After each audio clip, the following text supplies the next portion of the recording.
Annie.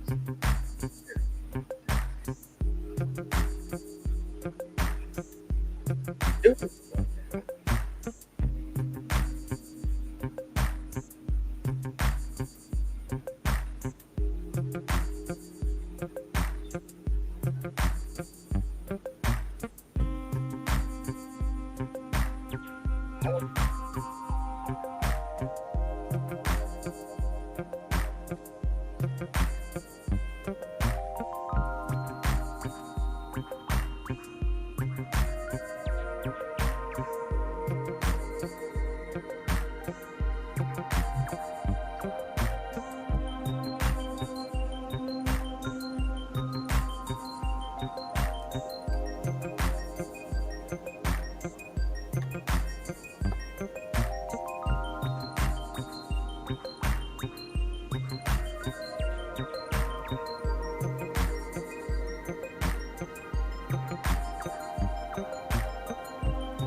Wherever you are, hope you are blessed and doing safe. Ladies and gentlemen, greetings, family.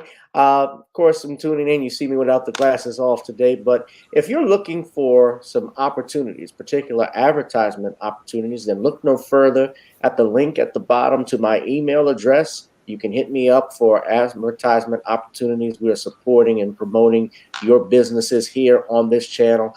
You can also, if you would like to donate and subscribe to our Patreon, a link is at the bottom as well. So you have multiple ways in which you can advertise with the platform by emailing me when we go on through our live stream. You also have access to premium content, those that want to see premium content that you will not find here on YouTube or Facebook or Twitter, as I am suspended probably by now. You guys can check out the Patreon at link at the bottom. But advertisement opportunities, definitely email me, gavin.grich1@gmail.com for rates. And for the Patreon, it is the same as the YouTube channel. It's channel gboot2786. All right? I'll holla. Peace. It's carnival time. Everybody's having fun. What's up, family? How y'all doing? Hold on. Smash up the likes. Smash up the likes if you're here for the first time. Hit that like, share, and subscribe button.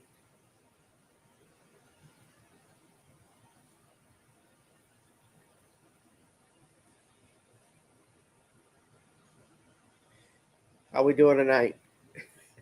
How we doing this evening? It is Super Bowl Sunday, a live stream. Yes, the Super Bowl. We bowling for Columbine, bowling for New Orleans, bowling for everybody, bowling for Cat Williams and Monique and all the crazy stuff. How we doing tonight? How we doing?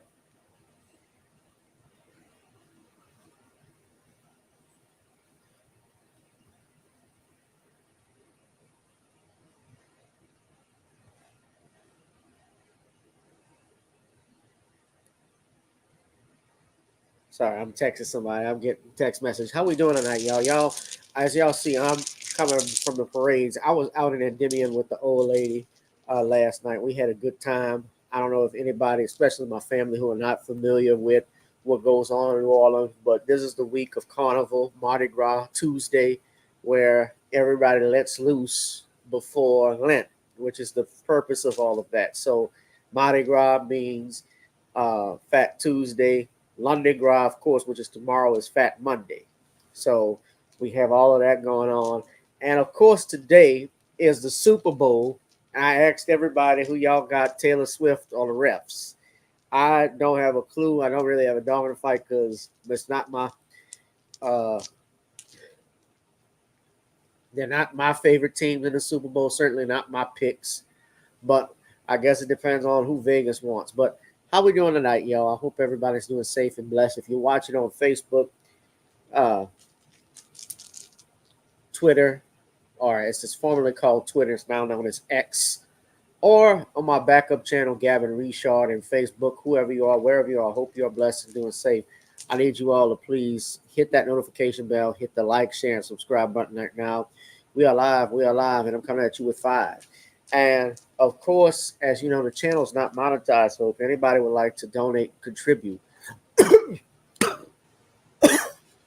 excuse me, to the channel, you are welcome to.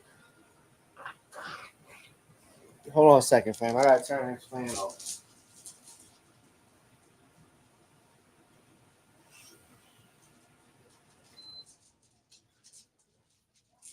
All right. I don't think this is gonna be a long live stream, y'all. As you can tell, part of the reason, especially when the weather changes, I get sick. So I'm already getting congested. My nose is running on pretty soon. I might have to get a tampon and put in my nose to keep from leaking. Perish the thought. But uh we have the regulars. Who we got in the channel? Somebody say something in the comment section. We got 4 people. Come on, y'all. Y'all got to hit that notification bell. But yeah, I got a special announcement I'm gonna make. Uh, later this week, this Thursday, about the show. Uh, let's talk about it today. So, of course, it is Super Bowl Sunday. Another number of things are going on, as we know. One of the things that was brought to my attention was just flipping through. So, I wanted to talk about some random stuff. Now, something we are going to mention is that Monique is back on the Dark Matters tour with Cat Williams. And so Monique, of course, they show video of it. The Shade Room gets it all. Instagram gets it all. They were actually talking about uh, this her tour, obviously going on there with Cat Williams. Of course, I don't want to play all of it, but Monique had some choice words to say about certain people because, as you know, ever since she's been on Shannon Sharp's Club Shay Shay, I'm just as happy. I'm so excited. I just can't hide it. Skip. Ever since she's been on Club Shay Shay, I mean, the show has been doing phenomenal numbers. Shannon Sharp has made uh, Shannon Sharp, especially since he's had both Cat Williams and Monique. That interview with Cat Williams has garnered over 55 million views. The one with Monique, I believe, has garnered over 8, if I'm not mistaken. And so Monique is 10 now, actually. So now Monique is back on the Dark Matters tour, and Judge Mathis, was even talking about her and her beef with all of these other comedians, how they were disappointed. Joe Button commented, and I'm going to actually play a little bit of it. I'm claiming fair use. I don't want to get copyright strike, but they say Monique got a standing ovation when she came on, and she was talking about Gayle King and others. So I think the tour was in Connecticut last night. So hold on.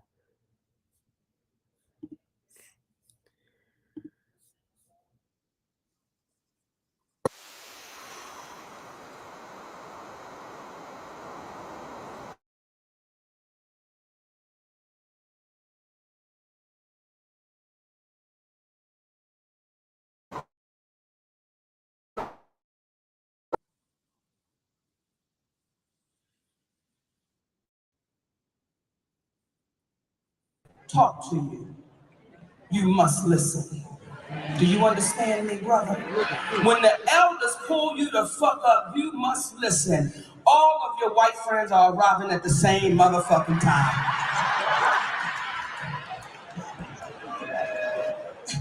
Good evening. Good evening. Good evening. Welcome. Welcome, welcome, welcome to Nigga Church. Welcome. Fair use. Fair use.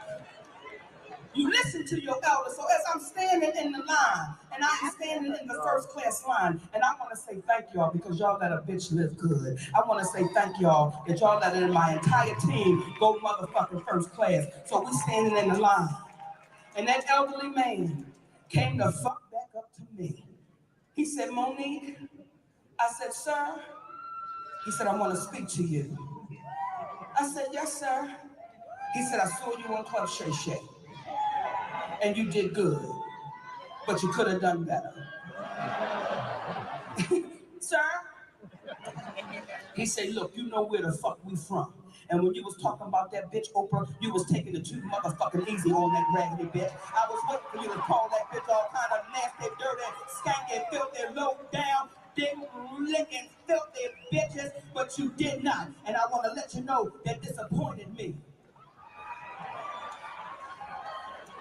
Now, first you give me a motherfucking compliment, then the nigga say I disappointed him, bitch, I'm confused and high. That is not a good motherfucking feeling. Okay? So that's part of it. Yeah, Monique just goes crazy. Monique is loud. I'm being fair and honest. I've talked about Monique before. You know, she's obviously got where she had to be by hard work. She's been in the game longer than I have been. So I'm not going to say that she isn't funny, she's talented, but I've never really enjoyed her as a comedian per se. I think she just curses and talks a lot. That's me personally. But Monique also, one thing I love about her is that she doesn't hold back her opinion on stuff. And if she feels she's been violated, from what I've heard, or has an issue, or anybody else she sees that gets mistreated, she's going to speak up on it. That's like what Tariq Nasheed was saying. And of course, she's been talking and beefing with other comedians like D.L. Hughley, Steve Harvey, Kevin Hart. Uh, Greg Mathis, actually had to step in, and he released a statement saying how black comedians are embarrassing themselves, how it looks to other how it looks to white studio execs and so forth, that they're going on doing this stuff. And so this is part of the I want to appeal to our comedians to stop going after each other in public like this. You're embarrassing yourselves. You're embarrassing our community. I know many times you have to defend yourself about what's being said, but why can't we do it directly? And I just want you to know, I believe that we're being laughed at all the major studios and by their executives, seeing us in public, black folks going at each other. You don't see this among other communities. And that's why I say you're hurting yourselves and you're hurting our community and you're hurting the young people who are looking and want to learn and need to learn how to resolve disputes in a better way. I'm no saint. I'm guilty of having temper issues from time to time on my show. That's entertainment. You guys say what. That's not true. I gotta stop Judge Mathis there when he say other communities don't beef. No, they do it all the time. Countries beef all the time, Judge Mathis. You know that. We start wars over beef. Beef is started. Somebody says something. You got weapons of mass destruction here. Oh, you got them weapons, nigga? Pow, pow. All my U.S. Army, U.S. Navy, Marines, Air Force, Coast Guard. Beef start all the time. Everybody beefs. Even other groups beef. Asians, yeah, Asians beef with each other. They got Asian beef that goes on. They got. Oh, let me put some music. We gotta play some music while we're doing this. People beef all the time. People are beefing all the time, so it's not just black folks. It's more visible because it is black people. Obviously, when you have and they're comedians who don't get along with each other. I mean, look, just last month you had Aaron Rodgers and Jimmy Kimmel going at it with each other because Aaron Rodgers cracked a joke on Jimmy Kimmel talking about the Epstein Island, how the Epstein list was gonna have his name, and Jimmy Kimmel got that motherfucker fired. Aaron Rodgers is no longer on Fred McAfee's show because he said something about Jimmy Kimmel. And Jimmy Kimmel, of course, is on ABC, which ESPN is a part of that. I'm gonna finish the. Do what you want. That's part of your entertainment. But don't go out your way and personally attack each other, particularly your families. I appeal to you for that. Let's not turn on each other. Let's turn toward each other.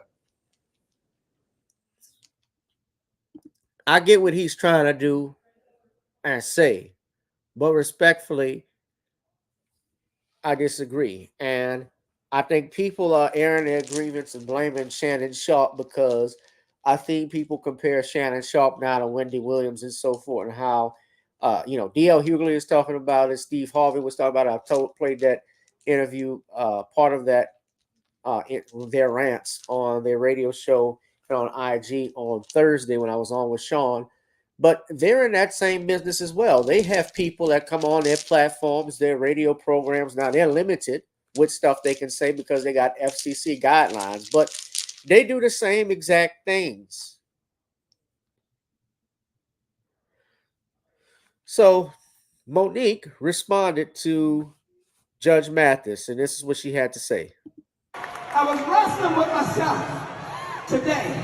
I want y'all to hear me, baby. I was wrestling with my motherfucking self today in that goddamn hotel because I know I gotta give a motherfucking apology. You got to run to the apology. You got to run to it. I got to give one. Listen to Brother Greg Mathis. I heard you, Brother Greg Mathis. I heard you, Stephen A. Smith. I want y'all to understand something about me. When I have communicated something wrong, I'm a who's going to say, I'm sorry. I'm a who's going to own what I said. I'm a who's going to walk in what the I said. And I owe too much an apology because I communicated wrong to them some years ago. Tyler Perry said, I have to give him and Oprah Winfrey a public apology.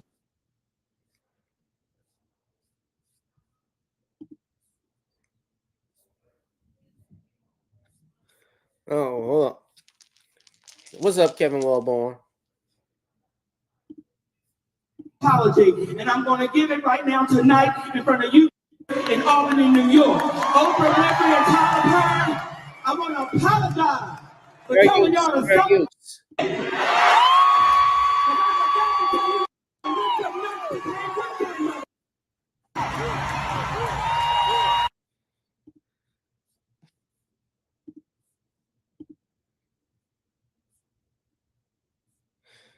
So, yeah, you got that going on. So that was Monique there.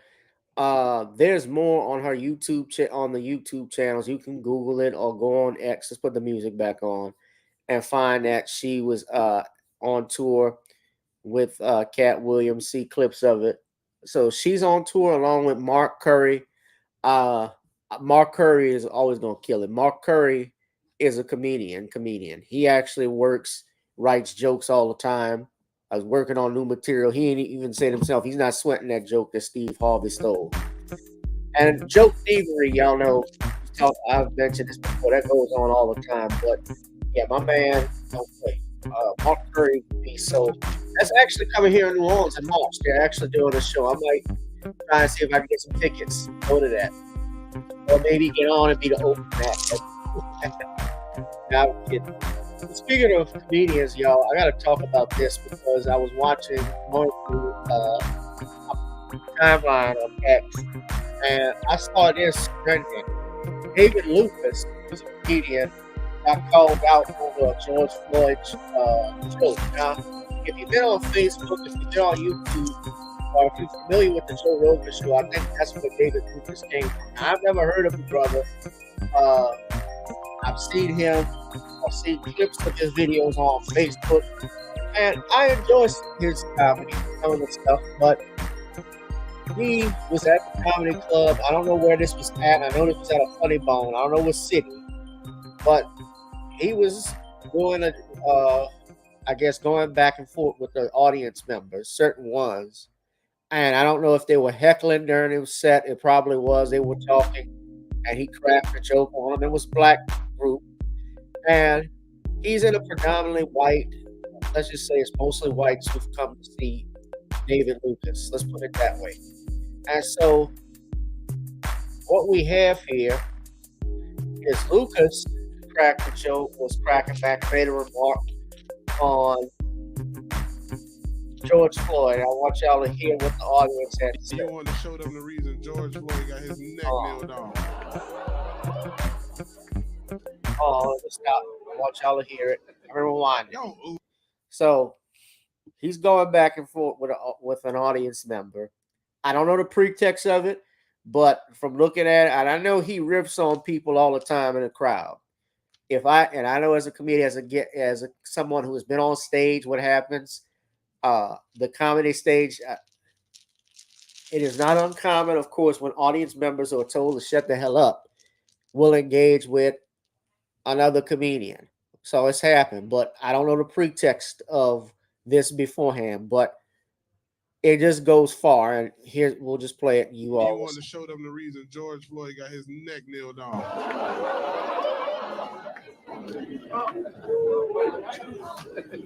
Don't ooh at that joke.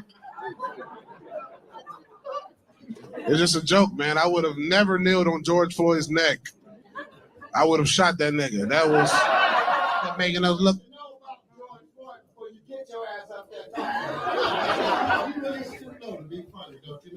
It's called comedy, nigga. How many more black fans I gotta hear that might leave?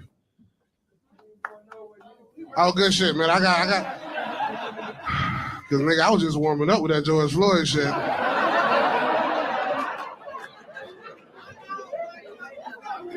You ready to go? All right, baby. Okay. All right, you offended too, baby, with the braids? Right. You offended too? God damn, man, stop. Y'all good? Or y'all about to...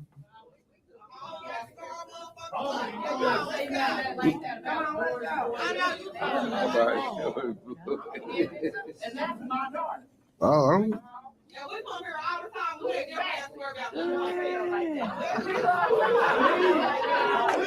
I like Kyle Rittenhouse too. I like Kyle Rittenhouse too. You too, bro? God damn, bro. Oh, but you fuck with me a little bit, right? See that? Yeah. Damn, one more guy. Damn, man. That nigga don't even want to go, but his ride leaving. He don't even want to go. He like, man, I don't like George Floyd either, man. That nigga. Now, I'll finish the rest. You have fitting up. God damn, you got to stoop low for a joke. George Floyd would have robbed you too, bitch. So, I think David Lucas is from Georgia. He's from Macon, Georgia. And if I'm not mistaken, he's been on Joe Rogan's podcast. And, Joe Rogan, I know he goes basically to the right a little bit with some stuff, with a lot of stuff. I don't really follow his podcast and like talking about it, but from videos that I have seen, information I've seen, he typically goes like that. If I had to describe him, he'd be like a libertarian. But he plays the conservative, might have liberal values on some stuff, but plays the conservative pinpoint viewpoints as well. And as I'm looking here on the timeline, of course, with X, notice it's all whites, like Ryan Fournier, Amiri King. You want to show them the reason George Floyd got his. A bunch of other people that are co-signing this. Eric Abernathy. Now, I gotta say, in fairness, family, y'all know me. Base Latinos. This is the one I retweeted. So he made the remark, props to funny David Lucas for having the huevos to do real comedy. How the F are you going to get mad at David Lucas for joking about George Floyd, a man who robbed a pregnant woman at gunpoint, served 8 jail terms, and was a drug addict? Now, this is what rednecks, conservative, racist mugs like to use against black people. And they will always use a black person to try and justify, or I should say, make smoother a racial or racist, rather, viewpoint on something. Now, George Floyd wasn't the perfect person, just like you and I weren't. George Floyd probably was worse than probably did things worse. I know he did. I've never done drugs. I never held anybody at gunpoint. He's probably done things worse than you and I. But what did that have to do on that day, on that May, and back in May of 2020, out in Minneapolis, Minnesota?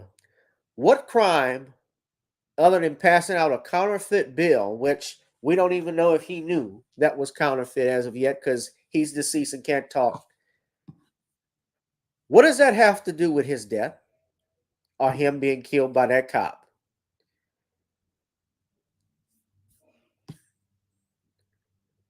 Not a damn thing. Doesn't have a damn thing to do with it. And the problem is that I would say with this brother, David Lucas, is that you're doing this in front of a mostly white crowd. When I heard it, when I heard it, I was like, oh shit. Damn, he's doing that in front of them. Because I knew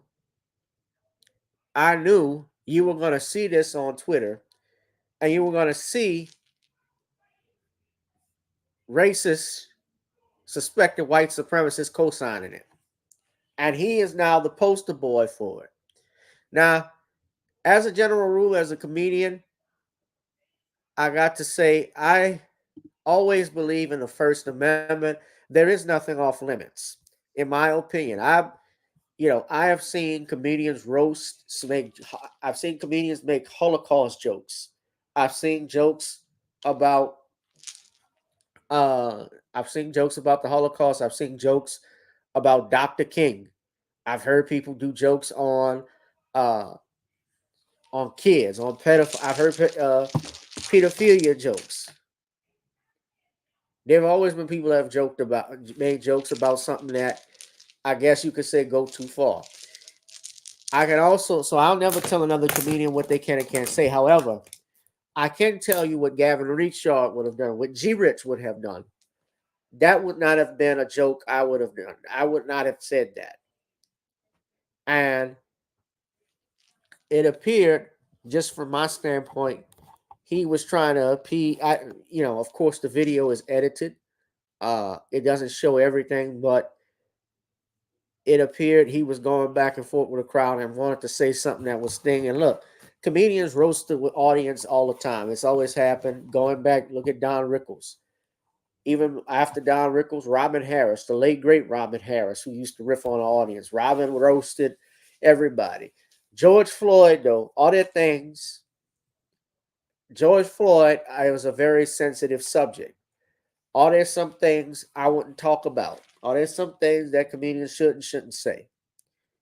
And we're at that point, especially in comedy. I feel like there are a lot of people. It is true that a lot of people who are sensitive about stuff. There'll be people who are sensitive about drunk driving. If I did a joke on DWIs and there's a person in the audience who had 8 5 DWIs. I don't know how they sitting outside with 5 DWI convictions. They should be in jail or would be in jail. But nevertheless, there could be somebody who's a victim of it. And I cracked a joke on it. There's going to be somebody who's going to find that they didn't like it or they would be upset with it. I've seen J. Anthony Brown. J. Anthony Brown came to Baton Rouge at the Silly Rabbit and was roasting audience members, and people found it funny. You know, it was a black comedy club. I'm not going to say that, of course, what J. Anthony Brown was doing, he didn't make a reference to George Floyd like this. And it weren't white people in the audience when he said it, when he was cracking jokes. Of course, he wasn't cracking, but I did hear him crack jokes about Michael Jackson and R. Kelly, things like that, and black people are laughing it up. There have always been people who have said things. O.J. Simpson is a big one. Michael Jackson, everybody has said something about someone that they don't like. What I heard from this, though, and and I'm a big supporter of the First Amendment. I'm a supporter of stand-up. I would not have done what David Lucas did. And I thought, and the brother who called him out said, you stoop so low just to do that. He didn't like it. And they walked out. The best thing you can do to a comedian, I'm going to tell y'all, fam, don't get up on stage. Don't attack them. The best thing you can do if you're offended by a joke is to leave. Is to not clap. Is to ignore him. Because a comedian we feed off the energy of the crowd. So when I heard it, I said, oh God, they're going to make him the poster boy, especially the white, they were going to make him the poster boy, especially the rednecks, that crowd, the MAGA crowd, the far right support this. I knew it was going to happen. And he's going to have to live. I mean, he's going to move on. I don't think he's going to get canceled for it. People are talking about canceling him. How you going to cancel somebody nobody even knew of? David Lucas is not a known comedian, like talking about. I mean, he's known, but he's not on the level of a Cat Williams or a Dave Chappelle. And that's not knocking him. I'm not on that level. Honestly, and I'm being fair and honest, he's done more than I have in comedy because the man is in comedy clubs. But he's in front of a white crowd doing this.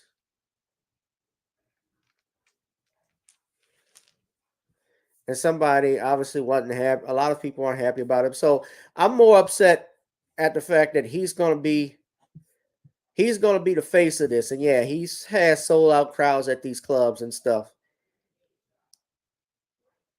I knew he was going to be the face of this.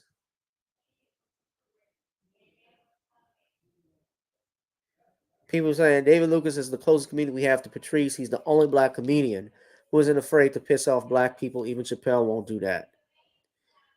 Chappelle did a whole show. Now, of course, you see what black people are saying.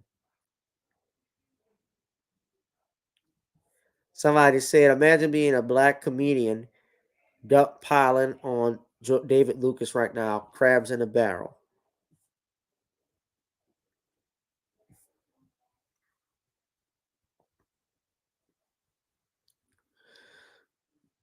Yeah, Boot Capone roasting.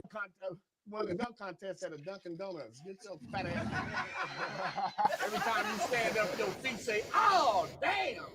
Man, shut your fat Martin Lawrence face ass up, nigga. They said when you go to sleep, you jump over the moon.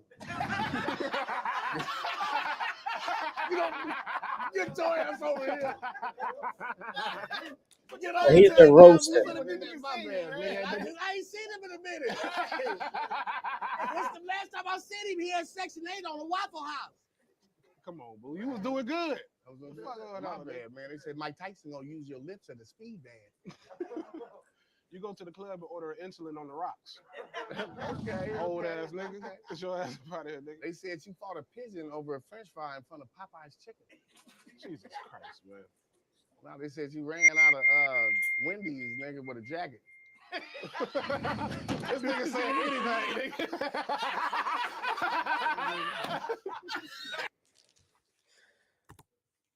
So people are going in on him and so forth.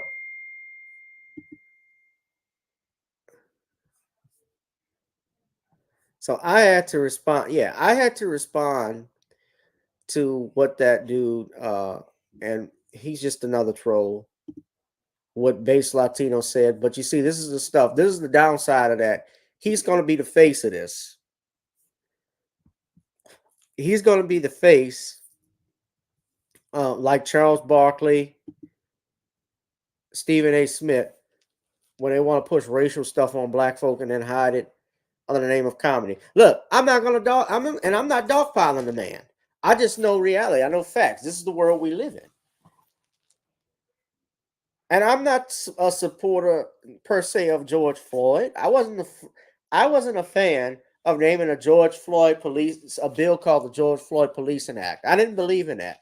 I don't believe there should be statues and murals for him. I don't care for he's not. No, it's not the same thing as Emmett Till. He was a victim of police brutality. Yes, I agree with that. He was wrongfully killed. Yes, wholeheartedly.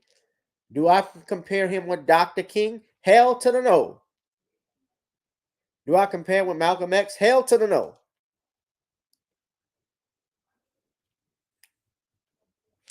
He should still be alive to this day. But they're going to use this against this brother. And look, I hope he learns a valuable lesson from it, but people will keep going to his shows. People are going to keep seeing him. You never know what's going to happen. But I wasn't a fan of it. And I can only say I would not have said that. I'm not going to knock a comedian for saying it, but I can tell you, like I say again, I don't knock a comedian for anything that they say, but that doesn't mean it's right. I'm not going to co-sign you. So I support the First Amendment, but there are also repercussions for every action. There's a reaction, like my father said, and you're seeing a reaction. All right. So that was that. Final thing I want to talk about, though, today is this thing with immigration that's going on across this country. Hit that like, share, and subscribe button. I was reading an article today, ladies and gentlemen.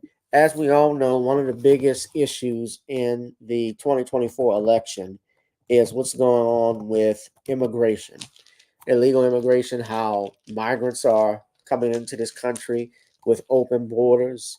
They're coming in basically doing what they want. They have the mayors of different cities, these Democratic black mayors like Brandon Johnson and Eric Adams, giving monies to them. But meanwhile, young black Americans, especially like myself, families who have been here, lived here, pay taxes, can't get student debt relief. They can't get adequate health care. You have a homeless population that has not been taken care of. And the city would rather take care of people who are not even legally supposed to be in this country and give them SNAP cards and all of these food stamps and so forth. Nothing to them. Now, what's going on in Chicago? I saw this the other day. They're tracking the cost of migrant crisis in Chicago. This is from Channel 2 out in Chicago, the CBS affiliate. I want y'all to listen to this and pay very close attention to what we have here. By the way, we got fair use. It's fair use. Hold on.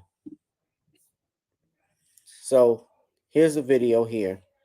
We're going to play that right now.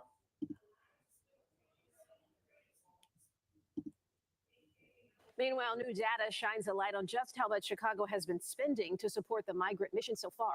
Just over 13,000 asylum seekers are living in city shelters. The city says they are preparing for a spike, though it's not clear how they'd pay for it. CBS 2 Sabrina Fonza is live for us in the news. 13,000 migrants are in Chicago, and the city doesn't know how they're going to pay for it. That's the first thing this newscaster announces. Let's continue. Let's sort it all out. Sabrina? Joe, if it feels confusing tracking the spending, the amount of money the city has spent, the state has given, how much the federal government has contributed, that's because it is. The city has been trying to save money where it can, but right now they just can't get those numbers to. We're currently, actually every day, we're in meetings, on calls with the state and with the county. In a migrant briefing this week, to figure out what the long-term plan is to get through the calendar year together. City leaders were asked once again about their plans to pay for the migrant crisis once the money runs out. New numbers show the city has spent a total of $194.5 million on migrant-related vendors since October of 2022. That doesn't include the cost of city agencies and their work on the migrant mission, like how much it's costing to educate school-aged new arrivals. $194 million. Now, you got to think about that. $194 million in less than 2 years, because this started, let's see, you saw from the numbers, it looked like October of 2022 till now, February of 2024. So we're talking about a year and let's just say a year and 6 months, something like that. 7 months, tops. And $194 million has gone to this, has gone to migrants. And it's not including the cost of education, educating these people.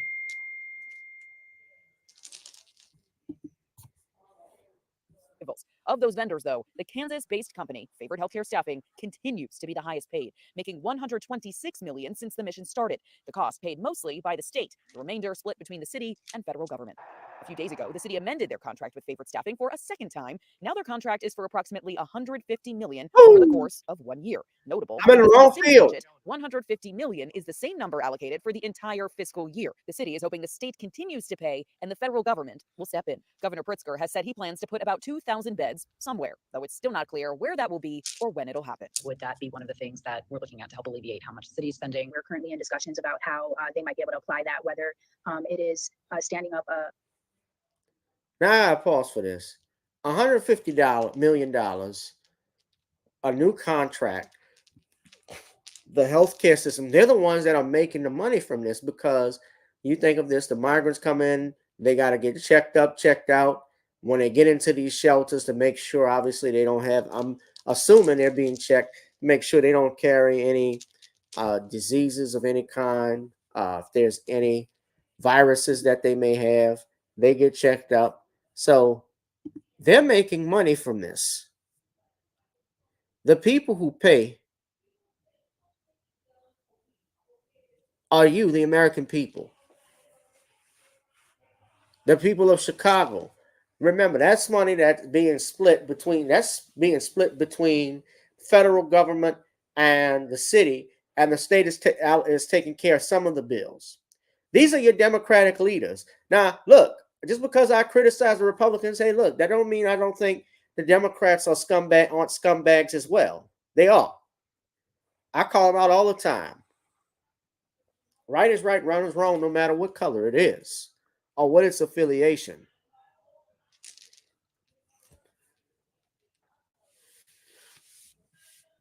So we got this. A new shelter inside or outside of Chicago, or if it's taking over the costs of shelters in Chicago. Now, the city estimates it's been able to cut food costs down by using new vendors from around $22 a day to about $16 a day per person. Again, this is just a drop in the bucket with no answer about a long-term solution yet. No long-term solution yet. This is your money at work, people. This is what your leaders have done. Those that voted for Johnson, for Spitzer, if you voted for Joe Biden, this is what you're going to get for the next 4 years.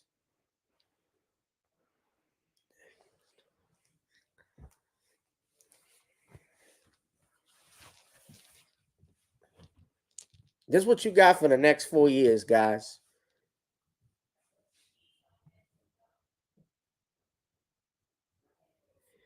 That's not all. If you watch the interview, you got Chinese migrants who are actually the fastest growing group crossing into the U.S. from Mexico. This is 60 Minutes. Hold on. I don't want to get a copyright strike from 60 Minutes, but let's see if we The number of migrants arriving at the southern border is unprecedented. Last year, U.S. Customs and Border Protection.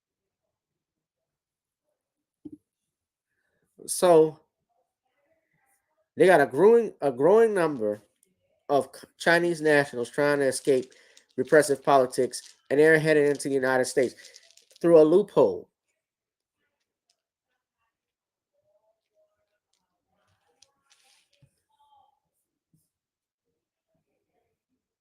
Now, I don't want to play it because you get a copyright strike, even if there is fair use. But what I'd rather do is tell everybody to watch this. Watch this on YouTube, 60 minutes. It's only about 13-minute clip, it looks like. Remember what we talked about a few months ago, well, actually a few years ago, when Kamala Harris was running as vice president and why she was selected. Kamala Harris is, and how they were really identifying her as a first Asian woman, especially to be in the position of vice president, not so much the first black woman.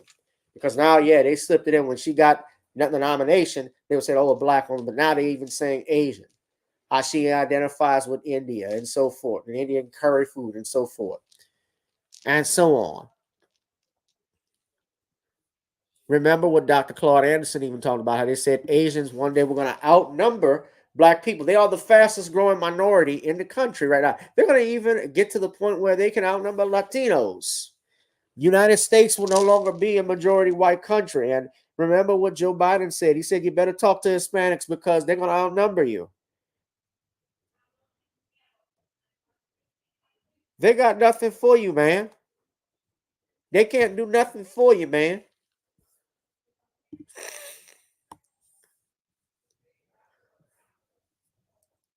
Y'all better make a stand. You want to support, you want your kids to be safe, you want your kids to have something, you got to stand up to this stuff. We can't be lazy. I can't just talk about it. I got to be about it. This is what your leaders have in mind. And we got to put a stop to it. My people in Chicago, my people in New York, reach out. Houston, Atlanta, everybody going through this stuff. There's no way we should have a black district in each of these cities, at least more than one, where we doing business with each other, where we support each other, man. I can't just talk about it. I want to do something. Talk is cheap. Putting action in means something. Put our money where our mouth is.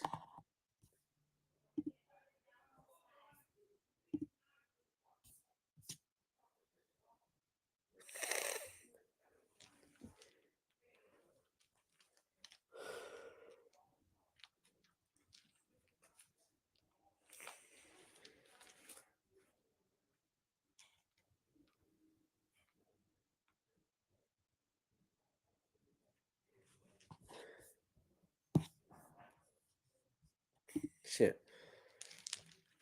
But yeah, this stuff in Chicago, man. It's your, if you vote for Brandon Johnson, you vote for Eric Adams. Again, if they get y'all better. You ain't got nobody to blame but you. Send a message. No tangibles, no vote. Anyway, family, let me get out of here. I only see 11 people. I got an announcement that's going to be coming up on Thursday. I will likely not have a show Tuesday, being that Mardi Gras. I may have one. I'll see. But y'all be safe and be blessed. Thank y'all for tuning in. All right, fam. By the way, if you love me for my time, pay me for my time. Donate to the Cash App, PayPal, or Zelle. Also, hit that like, share, and subscribe button. Hit that notification bell when we go live, family. Love y'all. Be one, be safe, and be blessed. Shout out to Derek Bailey. I haven't seen you in a while. Kevin Wedderburn. I don't know where y'all have been. All right, family. Peace out.